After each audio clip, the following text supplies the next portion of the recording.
नमस्कार, फोकस न्यूजमा स्वागत छ। म डेभिड पाण्डे। दर्शकहरू, बारम्बार प्रधानमन्त्री केपी शर्मा ओलीले भ्रष्टाचार विरुद्धको शून्य सहनशीलताको बखान गर्न थाल्नु भएको लामै समय भइसकेको छ। प्रधानमन्त्री ओलीले आफू पनि भ्रष्टाचार नगर्ने र अरूलाई पनि गर्न दिन्न भन्दै समय समयमा थुप्रै प्रतिबद्धता व्यक्त गरिरहनु भएको छ। नेपालमा 2/3 नजिकको कम्युनिस्ट सरकार बनेको 3 वर्ष पुग्नै लाग्दा भ्रष्टाचार पनि निकै मौलाएको छ। प्रतिपक्षले मात्रै सरकार भ्रष्टाचारमा अल्मलिएको बताइरहेको सन्दर्भमा सत्तारूढ दल नेकपाकै कार्यकारी अध्यक्ष पुष्पकमल दाहालले नै सरकारमाथि भ्रष्टाचारमा लिप्त रहेको राजनीतिक प्रतिवेदनले तरङ्गित बनिरहेको अवस्था छ। यही समयमा ट्रान्सपरेन्सी इन्टरनेसनलको ग्लोबल करप्सन ब्यारोमिटरले एक प्रतिवेदन सार्वजनिक गर्दै नेपालमा भ्रष्टाचार वृद्धि भएको र नेपाल मत सर्वेक्षणमा सहभागी एसियाका 17 देशमा सबैभन्दा उच्च भ्रष्टाचार गर्ने मुलुकमा रहेको प्रतिवेदन सार्वजनिक भएसँगै सबै क्षेत्र तरङ्गित बनेका छन्। आजको फोकस न्यूज यही विषयमा केन्द्रित रहनेछ।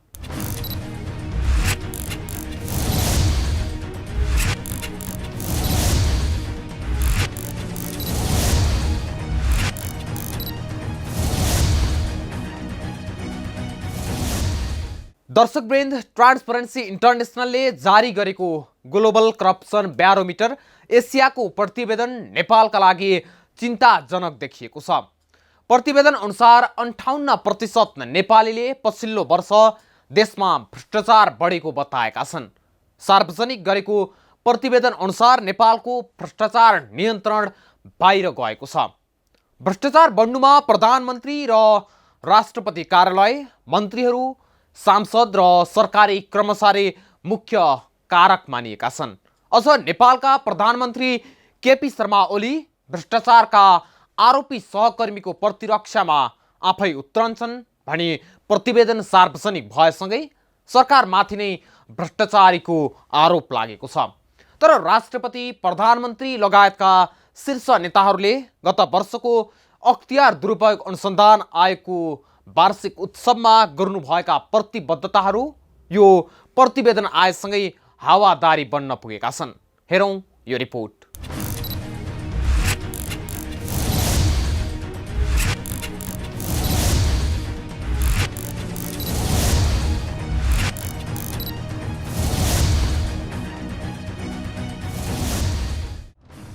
नेपालमा पछिल्लो समयमा भ्रष्टाचारमा वृद्धि हुँदै गइरहेको छ। ट्रान्सपरेन्सी इन्टरनेसनलको ग्लोबल करप्सन ब्यारोमिटरले सार्वजनिक गरेको प्रतिवेदन अनुसार नेपालको भ्रष्टाचार नियन्त्रण बाहिर नै गएको छ। भ्रष्टाचार बढ्नुमा प्रधानमन्त्री र राष्ट्रपति कार्यालय, मन्त्रीहरू, सांसद र सरकारी कर्मचारी मुख्य कारक रहेका छन्। ट्रान्सपरेन्सी इन्टरनेसनलको ग्लोबल करप्सन ब्यारोमिटर GCB एसियाको प्रतिवेदन अनुसार नेपाल 2019 को करप्सन पर्सेप्सन इन्डेक्समा 180 देशमध्ये 113औं स्थानमा रहेको उल्लेख गरेको छ। नेपालले 100मा 34 मात्र अङ्क पाएको प्रतिवेदनमा उल्लेख छ। अनुसन्धानमा सहभागी मध्ये 84% नेपालीले भ्रष्टाचारको मूल कारण सरकार भएको उल्लेख गरेको छ। सर्वेक्षणमा सहभागीहरूले प्रधानमन्त्री र राष्ट्रपति तथा उनीहरूको कार्यालयका कर्मचारीहरू भ्रष्टाचारमा संलग्न रहेको दाबी गरेका छन्। 50%ले प्रधानमन्त्री र राष्ट्रपति कार्यालयको संलग्नता रहेको बताउँदा 3%ले थाहा नभएको र 47%ले केही र वा कोही नभएको बताएका छन्। यसरी राष्ट्रपति र प्रधानमन्त्री नै जोडिरहँदा राष्ट्रपति विद्यादेवी भण्डारीले 2076 साल माघ 28 गते अख्तियार दुरुपयोग अनुसन्धान आयोगको स्थापना दिवसमा राख्नु भएको मन्तव्यको झलझली सम्झना आउँछ, जसमा राष्ट्रपति भण्डारीले हरेक व्यक्तिले आफूले भ्रष्टाचार नगर्ने र अरूलाई पनि भ्रष्टाचार गर्न नदिने संकल्प गर्ने हो भने देशमा भ्रष्टाचार नै हुँदैन। हरेक व्यक्तिले आफूले भ्रष्टाचार नगर्ने र अरूलाई पनि भ्रष्टाचार गर्न नदिने संकल्प गरी भ्रष्टाचार हुनै नदिने अवस्थाको सिर्जना गर्नु भ्रष्टाचार नियन्त्रणको सबैभन्दा उत्तम उपाय हो भन्ने मलाई लाग्दछ।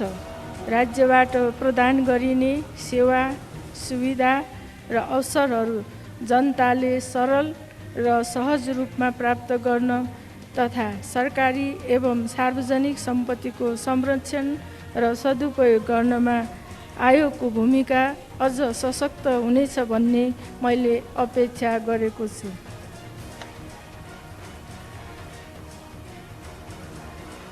समाजमा भ्रष्टाचार गर्ने र गराउने दुवै राष्ट्रका शत्रुहरू हुन्। नैतिकवान, मर्यादित र सभ्य समाजका लागि भ्रष्टाचार निर्मूल पार्नु पर्दछ। राष्ट्रपति मात्रै होइन, अख्तियारको स्थापना दिवसमा प्रधानमन्त्री केपी शर्मा ओलीले राज्यलाई घाटा पारी व्यक्तिलाई नाफा हुने प्रवृत्तिको अन्त्य हुनुपर्ने र समाजलाई भ्रष्टाचार मुक्त हुने विषयलाई आफ्नो या अर्काको बनाउन नहुने बताउनु भएको थियो। प्रधानमन्त्री ओलीले समाजमा भ्रष्टाचार बढेको प्रति भने चिन्ता व्यक्त गर्नु भएको थियो। सार्वजनिक वा राज्यको सम्पत्ति आफ्नो पार्ने, राज्यलाई या देशलाई घाटा पारेर आफूले नाफा लिने प्रवृत्तिबाट देश मुक्त होस्, जसबाट विकासको क्रम तीव्र गतिले अगाडि बढ्न सकोस्। हामी सबैको चाहना त्यही हुनुपर्छ। फेरि पनि समाजमा भ्रष्टाचार छ। यसै कारण स्टिङ अपरेसनमा मानिसहरू परिरहेका छन्, कारबाही भइरहेको छ, मुद्दाहरू अख्तियारले चलाइराखेको छ, चलाउन परिरहेको छ। यो अवस्था एउटा दुःखद अवस्था हो। वास्तवमा यस्तो नहुनुपर्ने। तर एमनेस्टी इन्टरनेसनल नेपालले सार्वजनिक गरेको प्रतिवेदन अनुसार राष्ट्रपति, प्रधानमन्त्री मात्रै नभएर सांसदहरूको भ्रष्टाचारमा संलग्नता बारे नेपालका 43%ले अधिकांश वा सबै भ्रष्ट रहेको बताएका छन् भने 54%ले केही भ्रष्ट रहेको बताएका छन्। 55% नेपालीले केही सरकारी कर्मचारी भ्रष्टाचारमा संलग्न भएको तथा 43%ले सबै कर्मचारी भ्रष्ट रहेको बताएका छन्। पछिल्लो 12 महिनामा सार्वजनिक सेवा लिएका मध्ये 12%ले सार्वजनिक सेवा लिँदा घुस दिएको तथा 29%ले आफ्नो व्यक्तिगत पहुँचको प्रयोग गरेको प्रतिवेदनमा उल्लेख छ। 40%ले स्थानीय तहका अधिकांश जनप्रतिनिधिहरू भ्रष्ट रहेको बताएका छन् भने 58%ले केही जनप्रतिनिधि भ्रष्ट रहेको बताउँदा 3%ले मात्र थाहा नभएको बताएका छन्। 28%ले अधिकांश प्रहरी भ्रष्टाचार रहेको बताउँदा 70%ले केही वा नभएको बताएका छन्। त्यही 24%ले अधिकांश न्यायाधीश समेत भ्रष्टाचारमा संलग्न रहेको प्रतिवेदनमा उल्लेख छ।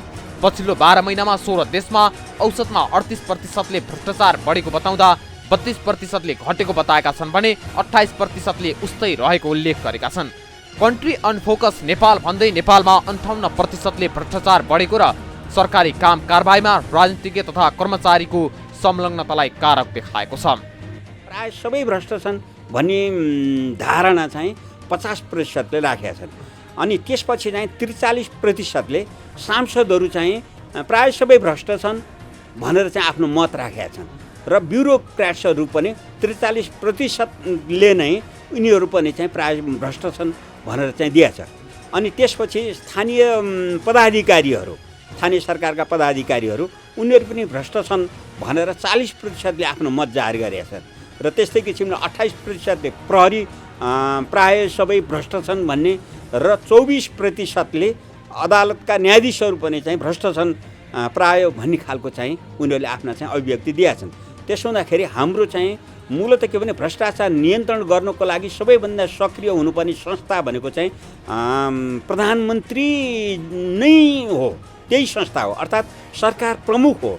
सरकार प्रमुखहरूमाथि नै, सरकार प्रमुख अथवा सरकारको सञ्चालकहरूमाथि नै चाहिँ जनताहरूले विश्वास गरेको देखिएन। 50% भन्दा 50% चाहिँ जनताहरूले। नेपालमा सर्वसाधारणले अत्यावश्यक स्वास्थ्य सेवा तथा शिक्षामा दुःख पाएको प्रतिवेदनमा उल्लेख छ। नेपालमा केन्द्र सरकारदेखि तल्लो तहसम्म नै भ्रष्टाचार बढिरहेको उल्लेख गरेको छ। 43%ले सांसदहरू र सरकारी अधिकारीहरू, 40%ले स्थानीय तहका सरकारी अधिकारीहरू भ्रष्ट रहेको जनाएका छन्। सबैभन्दा कम 18%ले सैन्य अधिकारीहरू भ्रष्ट रहेको उल्लेख छ। ट्रान्सपरेन्सी इन्टरनेसनलले जारी गरेको प्रतिवेदनमा एसियाका 17 देशमा भ्रष्टाचार बढेको र सरकारप्रतिको विश्वासमा कमी आएको देखाएको छ। प्रतिवेदनले पछिल्लो 12 महिनामा सार्वजनिक सेवा लिने झन्डै 5 जना मध्ये 1 जनाले घुस दिएको जनाएको छ। चरम भ्रष्टाचार र त्यसले जनतामा सिर्जना गरेको चिन्ताको विषयमा ट्रान्सपरेन्सीले प्रधानमन्त्री ओलीको नामै उल्लेख गरेर भ्रष्टाचार नियन्त्रणमा उनको भूमिका निराशाजनक भएको टिप्पणी गरेको छ। यसरी भ्रष्टाचार सम्बन्धी ट्रान्सपरेन्सीको प्रतिवेदनमा देशका प्रधानमन्त्रीको नाम नै तोकेर टिप्पणी हुने अवस्था आउनु चिन्ताजनक भएको ट्रान्सपरेन्सी इन्टरनेसनल नेपालका अध्यक्ष खेमराज रेग्मी बताउँछन्। सरकार सञ्चालकहरू मध्ये चाहिँ प्राय सबै अति भ्रष्ट छन् भनेर 50% चाहिँ नेपालीहरूले चाहिँ भनेका छन्। यो पनि अर्को चाहिँ एउटा चाहिँ दुःखद पक्ष हो। सरकार सञ्चालन गर्ने मानिसहरू प्रधानमन्त्री भनेको छ, त्यहाँ प्रधानमन्त्री एउटा इन्स्टिट्युसनको रूपमा ल्याएको छ। प्रधानमन्त्री भन्नाले प्रधानमन्त्री एक्लै होइन, उहाँका चाहिँ कलिग्सहरू अर्थात् मन्त्रीहरू, उहाँका चाहिँ सचिवालयका चाहिँ सहयोगीहरू, सल्लाहकारहरू अथवा उहाँले चाहिँ सहयोग लिन नियुक्ति गरेका चाहिँ राजनैतिक नियुक्तिका व्यक्तिहरू समेतलाई चाहिँ जनाउँछ। उनीहरू पनि प्राय सबै भ्रष्ट छन् भन्ने खालको चाहिँ आशय नेपाली जनताले व्यक्त गरेका छन् अथवा आफ्नो विचार चाहिँ व्यक्त गरेका छन्। त्यस हुनाले यो पनि के भने अत्यन्त चिन्ताजनक कुरा हो। नेपालका कैयौं ठाउँमा 1 लाखमा हुने कामलाई 10 लाख रुपियाँमा पुर्याइएको छ। अरू सबै उनीहरूले बाँडीचुँडी खाने भ्रष्टाचारको अखडा नै भएको रिपोर्टमा उल्लेख छ। 7% सार्वजनिक सेवा लिँदा यौन दुर्व्यवहार भएको वा त्यस्तै व्यवहार भएको व्यक्ति चिनेको पनि प्रतिवेदनले उल्लेख गरेको छ। यति हुँदाहुँदै पनि 62% नेपालीले भ्रष्टाचार नियन्त्रण गर्न राज्यले राम्रो काम गरिरहेको विश्वास गर्ने पनि प्रतिवेदनले उल्लेख गरेको छ। त्यस्तै 37% भने भ्रष्टाचार नियन्त्रण सम्बन्धी सरकारी पहल खराब रहेको विश्वास गर्ने गरेका छन्। 68% जनताले भ्रष्टाचार विरुद्ध लड्न सामान्य मानिसले उल्लेख्य काम गर्न सक्ने उल्लेख गरेका छन्।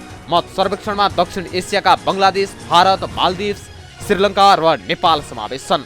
त्यस्तै दक्षिण पूर्वी एसियाका Cambodia, Indonesia, Malaysia, Myanmar, Philippines, Thailand र भियतनामका मानिसलाई पनि यस रिपोर्टका लागि विभिन्न प्रश्न सोधिएको थियो। त्यसबाहेक पूर्वी एसिया र मध्य एसियाका देशहरू चीन, जापान, मङ्गोलिया, दक्षिण कोरिया, ताइवानका तथ्याङ्क पनि ग्लोबल करप्सन ब्यारोमिटर एसियाको रिपोर्टमा छ। भ्रष्टाचारबारे समष्टिकृत चित्र निकाल्ने प्रयासमा यी फरक फरक दिशाका प्रतिनिधि देशहरू लिएको थियो। नेपाली जनता केन्द्रदेखि स्थानीय तहसम्म सरकारका हरेक तहमा भ्रष्टाचार रहेको महसुस गर्छन्। प्रधानमन्त्री केपी शर्मा ओलीले भ्रष्टाचार नियन्त्रण गर्छु भनेर बाचा पटक पटक दोहोर्याए पनि उनको प्रशासनले भ्रष्टाचार नियन्त्रणका लागि एकदमै थोरै मात्र काम गरेको छ। बरु त्यसको विपरीत भ्रष्टाचारमा मुछिएका मन्त्री परिषदका सहयात्रीको प्रतिरक्षा स्वयं ओलीले गर्दै आएका छन्। हुन त प्रधानमन्त्री ओलीले बारम्बार आफू पनि भ्रष्टाचार नगर्ने र अरूलाई पनि भ्रष्टाचार गर्न नदिने प्रतिबद्धता व्यक्त गर्दै आइरहनु भएको छ। भ्रष्टाचार जो हाम्रा विकासका आकाङ्क्षाहरूलाई, एउटा शान्तिपूर्ण स्वस्थ स्वच्छ समाज निर्माणको आकाङ्क्षालाई खाने महारोग, त्यस्तो महारोगलाई अन्त्य गर्न हामी हरेकले सबभन्दा पहिले आफैमा प्रतिबद्ध हुनुपर्दछ अनि त्यसपछि अरूलाई प्रतिबद्ध हुन आग्रह गर्नुपर्दछ। म यहाँहरू समक्ष फेरि भन्छु, म प्रतिबद्ध छु, भ्रष्टाचार गर्दिनँ, अरूलाई पनि गर्न दिन्न। समाजलाई स्वच्छ बनाउने विषयलाई, भ्रष्टाचार मुक्त बनाउने विषयलाई, सदाचार युक्त बनाउने विषयलाई वैयक्तिक, समूहगत, स्वार्थ वा पक्षधरता, आफ्नो वा अर्को, वरको वा परको जस्तो हिसाबले हेर्न थालियो र यो मेरो यो तेरो भन्न थालियो भने बिस्तारै समाज कारबाही पनि गर्न नसक्ने अब अशक्तताको स्थितिमा। सरकारप्रति जनताको बढ्दो निराशा तथा भ्रष्टाचारप्रतिको उदासीनताका कारण इनफ इज इनफ अभियान, कोभिड-19 सम्बन्धी सडक प्रदर्शन, गोविन्द केसीको स्वास्थ्य क्षेत्र सुधार सम्बन्धी एजेन्डामा समर्थन जुटेको हो। बढ्दो भ्रष्टाचार नियन्त्रण गर्न प्रतिबद्ध राजनीतिक नेतृत्व तथा बलियो जनसङ्घर्ष आवश्यक पर्छ। यसका लागि सरकार, कर्मचारी, व्यवसायी, उद्यमी मात्र नभएर सबै एकजुट भई भ्रष्टाचार विरुद्धको अभियानमा हाते मालो गरी अघि बढ्न जरुरी छ। होइन भने नेपालमा भ्रष्टाचारको जड झन झाङ्गिँदै जाने देखिन्छ। भ्रष्टाचार विरोधी कानुनहरू पनि कडा र दोषीलाई बढीभन्दा बढी सजाय दिने खालका बनाउनुपर्छ। राज्यको जुनसुकै तह र तबकामा रहेकाहरूलाई पनि सहजै कारबाही गर्न सक्ने स्थिति सिर्जना भयो भने मात्रै भ्रष्टाचार नियन्त्रणमा केही मद्दत पुग्ने देखिन्छ।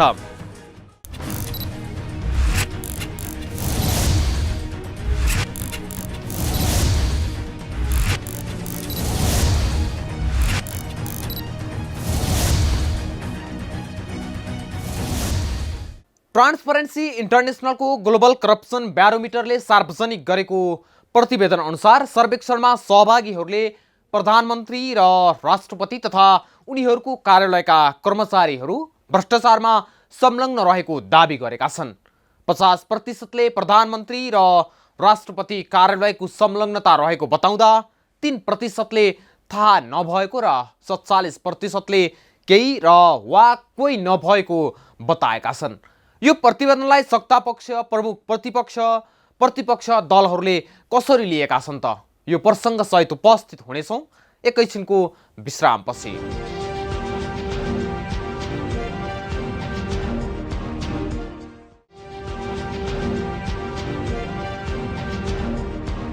विश्रामपछि स्वागत छ फोकस न्यूजमा।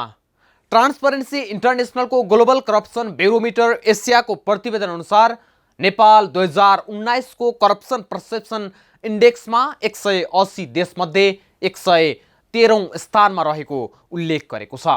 नेपालले 100मा 34 अङ्क मात्रै प्राप्त गरेको प्रतिवेदनमा उल्लेख छ। अनुसन्धानमा सहभागी मध्ये 84% नेपालीले भ्रष्टाचारको मूल कारण सरकार भएको उल्लेख गरेका छन् र प्रधानमन्त्री ओली स्वयंले आफ्ना सहकर्मीहरूलाई बचाउ गर्ने गरेको आरोप सबैतिरबाट लागिरहँदा एमनेस्टीको रिपोर्टसँगै त्यो आरोप प्रमाणित बनिरहेको छ। के भन्छन् त यस विषयलाई लिएर सत्ता पक्षदेखि अन्य राजनीतिक दल र तिनका नेताहरू? हेरौँ यो रिपोर्ट।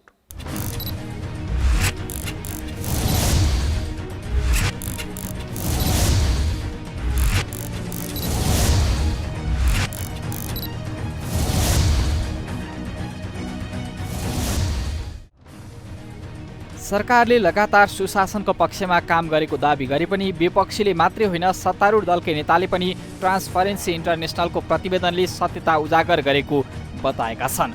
पूर्व प्रधानमन्त्री एवं जनता समाजवादी पार्टीका अध्यक्ष बाबुराम भट्टराईले प्रधानमन्त्रीकै कार्यशैलीले भ्रष्टाचारलाई बढावा मिलेको सामाजिक सञ्जाल मार्फत धारणा राखेका छन्। वर्तमान सरकार बनेपछि शक्ति जति सबै प्रधानमन्त्री कार्यालयमा केन्द्रित गरिएको छ। अति शक्तिले अति भ्रष्ट बनाउँछ भन्ने जुन हाम्रो पुरानो शास्त्रीय मान्यता हो त्यसलाई व्यवहारिक रूपले पुष्टि गरेको छ काङ्ग्रेस नेता प्रकाश शरण महतले भनेका छन्। आधिकारिक रूपमै त्यो कुरा चाहिँ स्वीकार गरेर आरोपै लगाउनु र यसबाट के स्पष्ट हुन्छ भने अहिले जुन ट्रान्सपरेन्सी इन्टरनेसनलको प्रतिवेदन आएको छ त्यसले नेपाली काङ्ग्रेसले नै हिजोदेखि भन्दै आएको कुराहरूलाई चाहिँ पुष्टि गरेको छ कि अहिलेको निर्वाचित सरकारको इतिहासमा यस्तो ठुलो भ्रष्टाचार कहिले पनि भएको थिएन।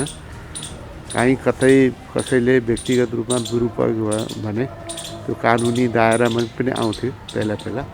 अहिले त कानुनी दायरामा पनि आउन छोड्यो। समग्र संवैधानिक निकायहरू जसले यसको चाहिँ छानबिन गर्छ तिनीहरूलाई पुरै सरकारको छायामा राखिएको छ, निष्क्रिय बनाइएको छ। भनिसकेपछि अहिले चाहिँ भ्रष्टाचार बढिरहेको कुरा त यो पहिल्यै हामीलाई थाहा छ। यी कुराहरू हामीले उठाउँदै आएको छौँ र यो सम्बन्धित निकायहरूले चाहिँ छानबिन नगरेकोमा हामीले चाहिँ पटक खबरदारी गरेका छौँ, ध्यानाकर्षण गराएका छौँ र अहिले यो ट्रान्सपरेन्सी इन्टरनेसनलको प्रतिवेदनले हामीले नै भन्दै आएको कुराहरूलाई पुष्टि गरेको छ। वाइट बडी काण्ड, ओम्नीको प्रकरण, स्वास्थ्य सामग्री खरिदमा भ्रष्टाचार यस्ता थुप्रै भ्रष्टाचारका विषय आए जुन विषय काङ्ग्रेसले निरन्तर उठाउँदै आएको छ। तर पनि प्रधानमन्त्री मौन रहनुले भ्रष्टाचार मौलाएको प्रष्ट हुन्छ काङ्ग्रेस नेता महतले भने। साझा पार्टीका संयोजक रविन्द्र मिश्रले भ्रष्टाचार बिना कुनै टिक्नै नसक्ने राज्य र दलहरूको संयन्त्र रहेको बताएका छन्। प्रधानमन्त्रीले यति भ्रष्टाचार गरे, मन्त्रीले यति भ्रष्टाचार गरे भनेर दिनदिनै समाचार लेख्नु अथवा दिनदिनै आलोचना हुनु मात्रै भ्रष्टाचार नियन्त्रणका लागि पर्याप्त छैन, किनभने त्यो राज्यको संयन्त्र र पार्टीको संयन्त्र आफै भ्रष्टाचारको जगमा उभिएको बताएका छन्। यता राष्ट्रिय प्रजातन्त्र पार्टीका अध्यक्ष डाक्टर प्रकाश चन्द्र लोहनीले सरकार भ्रष्टाचारमा चुर्लुम्ब डुबेकाले नै एमनेस्टीको प्रतिवेदनमा सरकारी संरक्षणको आभास देखिएको बताए। यो वास्तवमा बिहान आज मैले अखबार पढ्दाखेरि मलाई बडो दुःख लाग्यो, किनभने सबभन्दा भ्रष्ट देशको रूपमा चाहिँ उनीहरूले नेपाललाई चाहिँ पाएछन् होइन।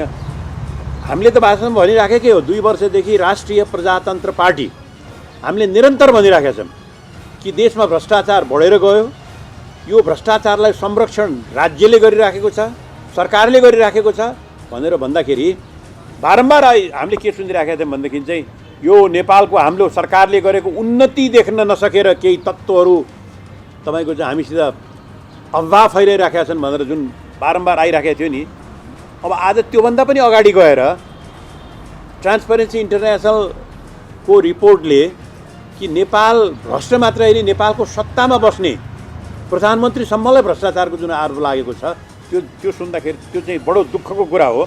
हामीहरूले भन्दाखेरि हामी नेपाल सरकार भन्थ्यौँ, किनभने प्रधानमन्त्री पद भनेको साह्रै नै गरिमामय पद हो, त्यो पदलाई सकेसम्म बचाउनुपर्छ भनेर हामीहरूले आलोचना गर्दाखेरि नेपाल सरकारले संरक्षण गरिराखेको छ भनेर भन्थ्यौँ।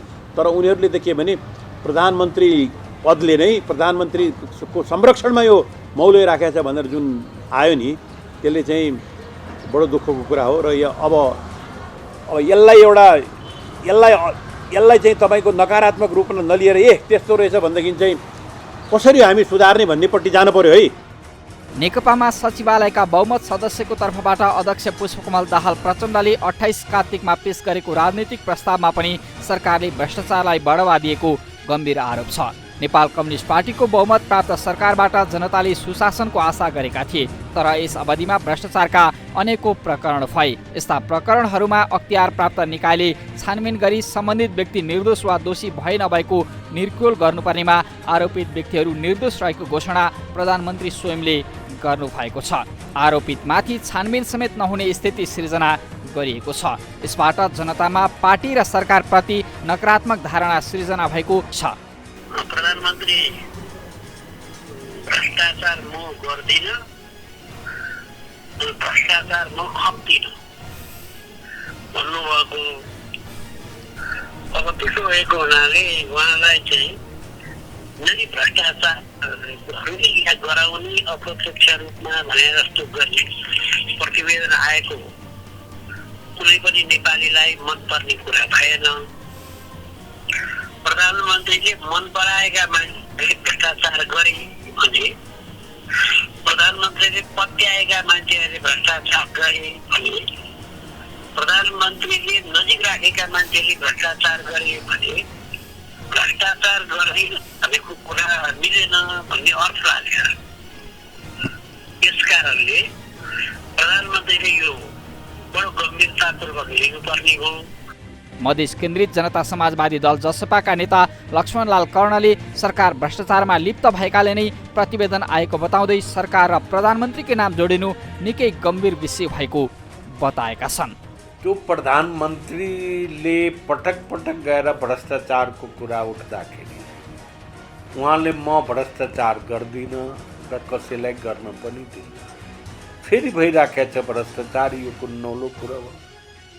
यो पटक पटक जनताको प्रतिनिधि समक्ष अभिव्यक्ति दिइसकेपछि त्यसको निगरानी गर्ने काम पनि कार्यकारी प्रमुखको नै हो र कार्यकारी प्रमुखबाट यसको निवारणको सम्बन्धमा काम भइराखेको छैन भने उहाँको नाम आउनु स्वाभाविक नै हो। जसले अगुवा छ, जसले सम्पूर्ण कुरोको अधिकार पाएको छ र त्यसले आफूले भन्छ कि म भ्रष्टाचार गर्दिनँ, तापनि देशमा भ्रष्टाचार भइराखेका रहन्छ। दोषी हामीले कसलाई भन्ने त खरदार बहिदारलाई, दोषी हामीले सानोतिनो इन्जिनियरलाई भन्ने कि दोषी भने मूल अभिभावक नै दोषी, जो अभिभावक नै दोषी नभइदिएको भए, समुचित कारबाही भएको भए, मन्त्रीलाई उभ्याएको भए आज भ्रष्टाचारमा त आफै रोक्छ नि। त्यसकारण उहाँले रोक्न सक्नु भएको छैन, रोक्न नसक्नु भएको कारणबाट यो सम्पूर्ण जिम्मेवारी उहाँको माथि जान्छ। तर यही बीचमा वाइड बडी विमान खरिद, सुरक्षण छापाखाना खरिद र सञ्चार मन्त्रीको टेप प्रकरण, यति होल्डिङसँगको अपारदर्शी र शङ्कास्पद कारोबार, चिनी आयात घोटाला, कोरोना संक्रमणको नियन्त्रणका लागि स्वास्थ्य सामग्री खरिदमा ओम्नी समूहको साँठगाँठ र अनियमितता, बजेट सार्वजनिक गर्नुअघि अति गोप्य राख्नुपर्ने राजस्वका दर रेट परिवर्तनलाई चुआउट गरेर विद्युतबाट चल्ने गाडी र चक्लेट आयातमा अनियमितता जस्ता प्रकरण सार्वजनिक भएका छन्। यस्ता प्रकरणमा मुछिएकाहरूको प्रतिरक्षा गरेर ओलीले भ्रष्टाचारलाई प्रोत्साहन र संरक्षण गर्नुभएको कार्यकारी अध्यक्ष पुष्पकमल दाहाल प्रचण्डले नै प्रतिवेदनमा उल्लेख गरिसकेका छन्।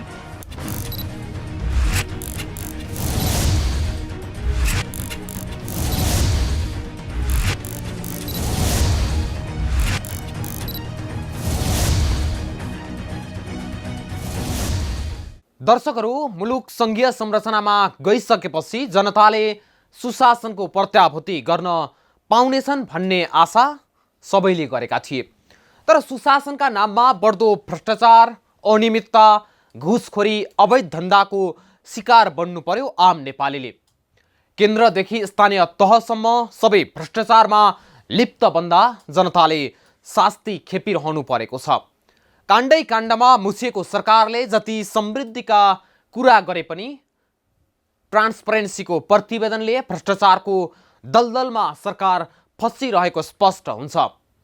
भ्रष्टाचार अन्त्यका लागि सबैले अहिलेकै अवस्थामा आफैबाट प्रण गर्दै भ्रष्टाचार गर्दिन र गर्न पनि दिन्न भन्ने कुरा सिद्धान्तमा नभई व्यवहारिकतामा लागू गर्ने हो भने भ्रष्टाचार मुक्त समाज र भ्रष्टाचार मुक्त नेपालको कल्पना हामीले छिट्टै गर्न सक्छौँ। नभए तैचुप र मैचुप भई सहेर बस्ने हो भने मुलुक सगरमाथा र गौतम बुद्धको देशका नामले नचिनी भ्रष्टाचारीको देशका नामले परिचित हुने खतरा बढेर गएको छ। यसतर्फ सबैले सचेत र सजग बन्न जरुरी छ। हवस् त, आजलाई फोकस न्युज यति नै। अर्को एपिसोडमा नयाँ विषयवस्तुका साथ उपस्थित हुनेछौँ। तबसम्मका लागि म सहित सम्पूर्ण टिमलाई बिदा दिनुहोस्। नमस्कार।